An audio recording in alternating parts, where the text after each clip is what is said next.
Politisi PDIP Bambang Beator Suryadi diberhentikan dari jabatannya sebagai tenaga ahli pimpinan Badan Percepatan Pengentasan Kemiskinan BP Taskin. Pemecatan Beator disampaikan lewat surat dengan alasan kontrak berakhir 30 Juni 2025 serta pelanggaran kode etik dan rendahnya capaian kinerja. Beator jelas membantah tudingan tersebut dan menyebut dirinya tidak pernah mendapat peringatan sebelumnya. Publik meyakini pemecatan Beator Suryadi terkait pernyataan Beator bahwa ijazah Jokowi dicetak di Pasar Pramuka, Jakarta Pusat. Sebelumnya apa pernah ada peringatan gitu atau evaluasi? Nggak ada ya. Nggak ada. Baik. Saya ikut ke UGM, ke Jogja, ke Solo. Tidak menemukan jawaban itu, baik itu dari UGM maupun dari rumahnya Jokowi. Padahal kan tinggal menunjukkan aja. Ya, jadi karena itu nggak jelas pertengkaran, saya jadinya yakin bahwa Roy Suryo dan kawan-kawan Risman segala mereka benar. Perdebatan itu membuat saya menjadi berpikir ini kemana ini kalau gitu.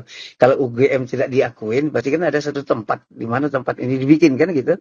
Ya. Nah, maka saya cari. Ternyata kan itu di Pramuka, maka geger lahirlah kampus baru itu kan. Kampus. Beator Suryadi dipecat. Nah, ini kegemparan baru karena Beator Suryadi mulai membuka sesuatu yang pasti dia tahu dari awal, tapi dia cicil.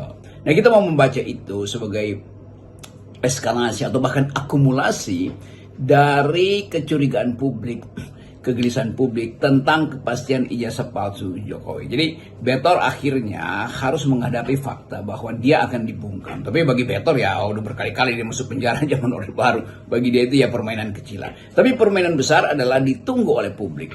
Apa sebetulnya kejujuran dari UGM dan alumni UGM udah memberi ultimatum pada rektor supaya mengundurkan diri kalau tidak bisa membuat kejujuran, memastikan bahwa UGM itu harus datang ke publik, perlihatkan ijazah aslinya. Demikian juga Jokowi dengan legowo harusnya perlihatkan supaya kasus ini betul-betul diteduhkan.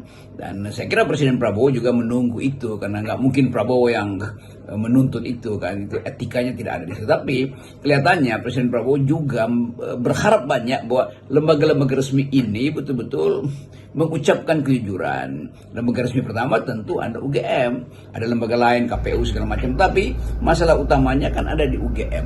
Tadinya kan banyak orang yang mempersoalkan kenapa sih ijazah Jokowi sampai dikejar-kejar seperti itu. Toh dia juga udah selesai masa jabatannya 2 periode dan seperti itu ya. Orang banyak yang menyatakan seperti itu. Tapi sekarang saya kira mereka semakin menyadari gitu setelah Indonesia ditetapkan statusnya ini sebuah riset yang menunjukkan bahwa Indonesia itu dari sisi akademis itu ya ini paling tidak bisa dipertanggungjawabkan, nggak dipercaya tingkat kejujuran akademisnya. Ya baru saja kita diperingkatkan oleh dunia sebagai negara dengan kebohongan akademis nomor 2 di dunia, itu nomor 1-nya Kazakhstan ya. Jadi Indonesia dipermalukan terus dan kita tambahkan itu tiap hari. Setiap kali kita tidak bisa percaya pada ijazahnya Jokowi lah, Bahlil atau siapapun, itu dibaca oleh indeks dunia. Kan semua berita buruk Indonesia itu direkam lalu di rankingkan di dunia. Jadi UI menjadi buruk karena ada kasus Bahlil. UGM bahkan udah bertahun-tahun disorot sebagai penyimpan kebohongan. Jadi sekali lagi ini demi moral call. Soal hukum pasti akan jalan terus, tetapi orang mendefinisikan universitas itu sebagai pusat pembinaan nilai, pusat pembinaan etika itu. Jadi rektor UGM pasti dituntut pertama-tama untuk mengucapkan kejujuran etis, bukan kejujuran legal, itu dasarnya tuh. Dan yang diseret di situ udah pasti Pak Pratikno yang adalah rektor yang kemudian jadi orang kuat atau bahkan sangat kuat di era Pak Jokowi. Nah, semua ini menuju pada semacam konklusi bahwa kejujuran akademis kita memang betul-betul bisa disogok. Bayangkan misalnya kalau kejujuran akademis saja bisa dijual belikan, apalagi kejujuran di dalam politik, apalagi kejujuran dalam bisnis, apalagi kejujuran di dalam bidang-bidang penegakan hukum. Jadi kita mulai dengan satu dasar pikiran bahwa kembalikan politik ke dalam moral, karena dari awal, dari zaman Aristotle merumuskan atau Plato merumuskan politik itu, politik selalu dianggap sebagai tempat mendistribusikan keadilan. Jadi pembuluh darah politik itu adalah keadilan. Nah, itu yang dituntut publik sekarang. Kejujuran adalah basis dari keadilan. Kalau you jujur, pasti you akan berbuat adil.